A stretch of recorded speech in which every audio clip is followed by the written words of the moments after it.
वर्तमान में दिल्ली में PhD सेमेस्टर है और ज्ञान में मुझे 8 साल हो गए। मैं दिल्ली की लोधी रोड सेंटर से जुड़ा हुआ हूँ। ये मेरी युगल है अंशु कुमारी, जो कि साथ में 8 साल से ज्ञान में है। ओम शांति।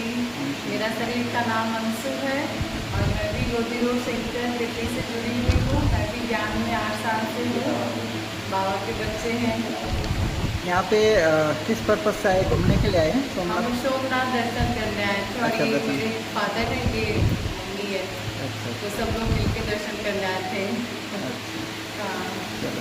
बाबा का सेंटर देखने के बाद फिर आप इधर आ गए। हाँ, बाबा का सेंटर जस्ट बगल में रुके हुए हैं हम लोग होटल में, तो बाबा का सेंटर दिखा तो हम लोग इधर आ गए। बाबा का आकर्षण, बाबा का हाँ। बुलावा और हम लोग सब आज शादी में सही बात है। हम लोग बिल्कुल पास में है। बाबा होटल के बगल में बाबा का घर। बाबा के बच्चे हैं तो बाबा ने बुला ही लिया उनके पास। बहुत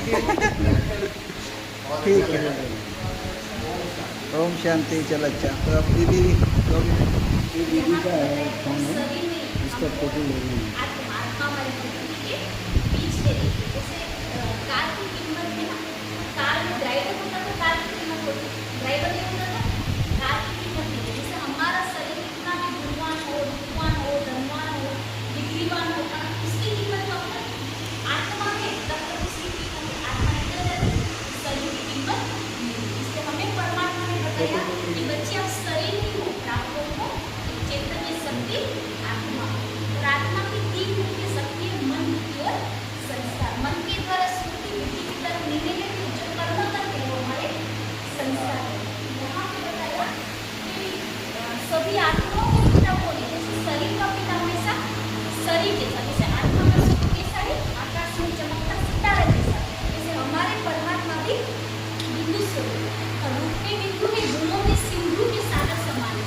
जिसके लिए गायों ने सागर को साई बनाओ, धरती को कागज बनाओ, जंगल को कलम बनाओ। स्वयं सरस्वती मैया परमात्मा की महिमा लिखना बैठे तो उसका कभी अंत आ सकता नहीं। इसलिए कहते प्रभु तेरी लीला अपरंपार। तो भगवान की लीला कौन सी है? रूप में बिंदु, गुणों में सिंधु के सागर समान। तो परमात्मा की लीला है। जैसे परमात्मा जो धाम है उसका धाम ऊपर है। कहते हैं ना कि दुनिया में 3 लोग कहते हैं, आकाश, पाताल और पृथ्वी। वास्तव में ये साकार वतन, ये सूक्ष्म वतन और ये मूल वतन, जहाँ भी हमारी आत्मा रहती है, हमारे पिता भी वहाँ पे रहते हैं। आत्मा यहाँ पे आकर के शरीर धारण करके अपना पार्ट प्ले करते हैं। और यहाँ में बताया कि सबका कहते हैं ना कि परम पिता एक ही है। सभी धर्म पिताओं ने, आत्माओं ने संदेश यही बताया। जैसे कहा जाता है संगे अस्वद मक्का में भी कहते हैं ना अल्लाह नूर, अल्लाह मना भगवान, नूर मना निराकार है कि लोगों ने अलग अलग मान्यता कर दी भगवान के बारे में। यहाँ पे क्राइस्ट ने भी बताया कि गॉड इज लाइट। भगवान एक बिंदु कैसा है? एक ज्योति स्वरूप, एक लाइट स्वरूप। हर एक धर्म पिता ने, आत्मा ने यही बताया कि सबका मालिक एक ही है और उसको पहचानते कोई नहीं है। गुरु नानक ने भी कहा एकमकार अकार मूल, भगवान एक है निराकार। तो सभी आत्माओं का संदेश यही है कि परमात्मा एक है। यहाँ पे बताया कि काल चक्र, जो सृष्टि चक्र बोलते हैं, ये दुनिया की आयु से 5000 साल की है। इसमें 4 युग है, सतयुग, त्रेता, द्वापर और कलयुग। तो जो सतयुग है वो फर्स्ट युग है, जहाँ पे कहते हैं ना कोई भी शुभ कार्य करते तो राइट हैंड से करते। तो यहाँ पे भी जो स्वास्तिक दिखाया गया उसमें राइट के पास में वो जो उसकी पाक है, तो सतयुग की दुनिया माना सुखों की दुनिया, स्वर्ग जिसको वैकुंठ देवी कहते। और उसके बाद जो पाक है वो नीचे आया, माना देवता की कला कम हुई, इसलिए सतयुग के बाद त्रेता आया। और यहाँ पे पाक देखेंगे ना तो लेफ्ट की तरफ गया, तो यहाँ पे क्या आया? द्वापर युग। और द्वापर युग के बाद कहा जाता है कि वहाँ पे भक्ति पूजा शुरू होती और उसके बाद कलयुग आया। तो कलयुग का पूरा होने का समय, जैसे हम 12 बजे में 5 मिनट बाकी होते हैं ना, वैसे ही कलयुग पूरा होने में, सतयुग आने में थोड़ा सा जो समय बचता है, इसी संगम युग में परमात्मा आते ही बच्चों को वरदान दे के, बच्चों को महान बना के देवी देवता भविष्य में बना देते हैं। यहाँ पे बताया कि परमात्मा त्रिमूर्ति है। तो ब्रह्मा के द्वारा स्थापना आने वाली दुनिया की, विष्णु के द्वारा पालना और शंकर के द्वारा परमात्मा महाविनाश का कार्य कराते हैं। यहाँ पे बताया कि जैसे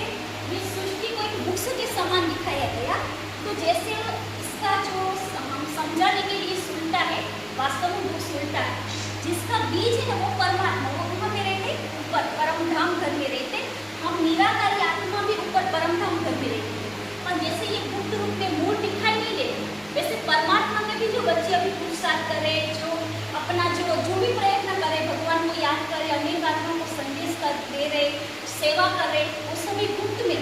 पर जब ये इस दुनिया का कहते हैं ना पेड़ का फल निकलता है, तब मालूम पड़ता है कि हमने जो बीज बोया वो फल निकला है। वैसे ये दुनिया खत्म होगी तब ये धरती पर स्वर्ग की दुनिया आएंगी, जिसको फल माना जाता है। तो सतयुग की दुनिया में वही आत्मा आएंगी जो अभी गुप्त रूप में परमात्मा को याद करके अपने जीवन का परिवर्तन करते हैं। तो सतयुग के बाद त्रेता, 2 युग तक कोई धर्म नहीं होता, एक धर्म, एक भाषा और एकता होती है। और उसके बाद द्वापरिक, तो द्वापरिक में क्या होता है, अलग अलग धर्म पिता आते हैं। जैसे बुद्ध ने बौद्ध धर्म की स्थापना की, उसके 1250 साल गए तो 2500 साल मैंने इमरान ने इस्लाम धर्म की स्थापना की, मतलब दुनिया में 2500 साल गए बाद। और यहाँ पे बताया गया कि शंकराचार्य ने संन्यास धर्म की स्थापना की, इनके 500 साल के बाद। और यहाँ पे क्राइस्ट द्वारा क्रिश्चियन धर्म की स्थापना 2000 साल, मतलब दुनिया के 3000 साल जाते हैं तो क्राइस्ट आके क्रिश्चियन धर्म की स्थापना करते। ऐसे करते करते अलग अलग धर्मों की स्थापना हुई और बाद में आया कलयुग। तो कलयुग में गुरु नानक ने सिख धर्म की स्थापना की, भक्ति पूजा सब बुद्धि को प्राप्त होने लगा। और ऐसे करते करते जब अंत का समय आया तभी सभी आत्माओं ने पुकारा, हे भगवान आप धरती पर आओ, हमारे जीवन में से दुखों को दूर करो, अपने जीवन में सुख शांति दो। तो वही परमात्मा धरती पर आए, प्रजापिता ब्रह्मा का माध्यम आधार लेके ज्ञान ले। जो भगवान का ज्ञान लेंगे आने वाले महाविनाश में भगवान उनकी रक्षा करेंगे और भगवान उनको आत्मा को सही सलामत अपने परमधाम घर में ले जाएंगे और आने वाले देवलोक की दुनिया में परमात्मा को उच्च पद की प्राप्ति कराएंगे।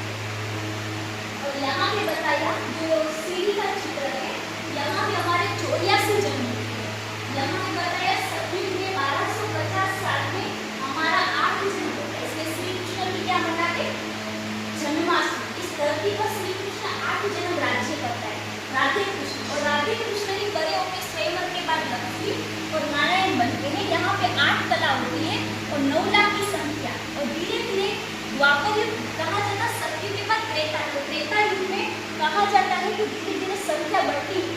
जैसे थोड़ी आत्मा है ना परम धाम से आई, यहाँ पे 9 लाख चली, और ऐसे करते करते यहाँ पे 33 करोड़ देवता की संख्या बढ़ी। वो कौन सी आत्मा होंगी, जो अभी संगम युग में परमात्मा को याद करे, परमात्मा की सेवा करे, वही आत्मा इस 2 युग में आ सकेगी। और यहाँ पे 9वां जन्म राम का होगा, धरती पर से हम राम नवमी मनाते। और राम की दुनिया में हमारा कितना जन्म होता है, 12 जन्म। और हमारी 14 कला होती, 33 करोड़ देवता के अंत के समय संख्या होती। यहाँ पे द्वापर युग आया, यहाँ पे पूजा पाठ कुछ भी नहीं, क्योंकि हम खुली देवी देवता पूजिए थे। और द्वापर युग में हम देवी देवताओं की पूजा, सर्वप्रथम हमने सोमनाथ का मंदिर बनाया, प्रथम ज्योतिर्लिंग जो शिव बाबा की यादगार। और उसके बाद अनेक मंदिर ज्योतिर्लिंगों के बाद शिव के अनेक ज्योतिर्लिंगम बने। और उसके बाद श्री लक्ष्मी नारायण है हमारी पूजा पूरी पूज्य बने थे और पूरी पुजारी बन के हमने पूजा शुरू की, क्योंकि हमने अपने आप को भूल गए। तो यहाँ पे आया श्री लक्ष्मी नारायण राधे कृष्ण के बाद यहाँ पे द्वापर युग है। तो द्वापर युग में भक्तों की पूजा, श्री हनुमान की, गणेश की। और ऐसे करते करते कलयुग में 5 तत्वों की पूजा, देवी को 9 दिन रखेंगे, अच्छी तरह से उसकी पूजा करेंगे, फिर देवी को कहेंगे डूब जाए, है ना, दरिया में समुद्र में डुबा देंगे। और यहाँ पे साधु समाज की शांति के लिए यज्ञ की स्थापना की, तो भी मनुष्य को शांति हुई। तब भगवान धरती पर आए और मानव आत्मा को गुप्त रूप में जो 100 साल का संगम भी भगवान ने रचा। अभी परमात्मा को धरती पर आते हुए 89 साल हो गया, भगवान धरती पर आके कार्य करें। अभी कम ही समय में दुनिया में पूरी खत्म हो गया, आप देख रहे ना कितने एटॉमिक बॉम्ब्स वगैरह सब कुछ हो रहा है और कुदरती आपदा है। ऐसे करके दुनिया का पूरा खत्म हो जाएगी, फिर ऐसी दुनिया में नई दुनिया स्थापना होगी। ऐसे ही चक्र चलता है। 89 हो गया, हाँ 89 साल हो गए। परमात्मा को 100 साल का ही है, संगम भी 100 साल का है। हाँ अभी कौन सा हो गया, 11 साल अभी 11 साल बचा है। और यहाँ पे कहता है कि कलयुग बच्चा नहीं है, पर थोड़ा सा बच्चा है। कलयुग अभी बहुत वृद्ध हो गया है, काम क्रोध लोभ मोह अहंकार इससे दुनिया पूरी चल रही है। और यहाँ पे पता है कि मनुष्य के उपकरण की नींद में सोए, जितना भी ज्ञान को एक कान से सुनेंगे तो दूसरे कान से निकाल देंगे।